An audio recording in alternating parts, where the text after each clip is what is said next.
Bonjour, Raphaël Barois, je suis le CTO de Paylead depuis août 2020. Mon job chez Paylead en tant que CTO, c'est de m'occuper des équipes de développement logiciel et d'infrastructure. C'est surtout de m'assurer par rapport à ces équipes que, d'une part, nous construisons le produit dont l'entreprise a besoin, stable, pérenne, adapté, avec toutes les fonctionnalités nécessaires.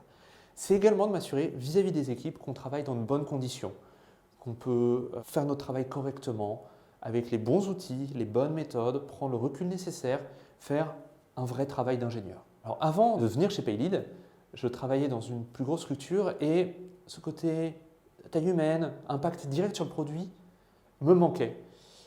Et par ailleurs, la vision, la vocation de Paylead, c'est-à-dire une entreprise qui s'appuie sur la donnée bancaire au bénéfice du consommateur qui en est propriétaire et qui se positionne comme un champion européen, sont des valeurs qui m'ont particulièrement attiré chez Paylead.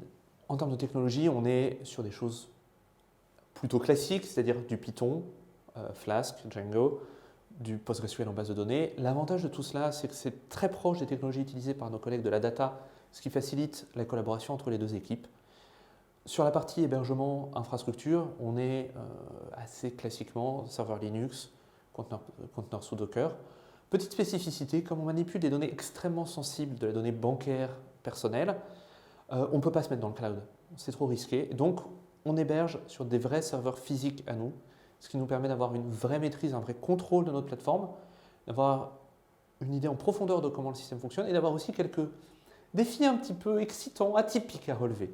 Alors évidemment, on est très friand d'open source, un peu comme tout le monde. On utilise énormément de technologies open source, Flask, PostgreSQL, un peu de Django, React. Voilà. Au-delà de ça, c'est important pour moi qu'on puisse contribuer en retour à cet écosystème dont on bénéficie tant.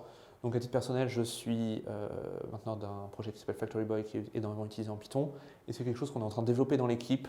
L'idéal étant qu'on puisse tous prendre une demi-journée par semaine pour contribuer en retour, améliorer les outils qu'on utilise et donner, rendre finalement ce qu'on a gagné.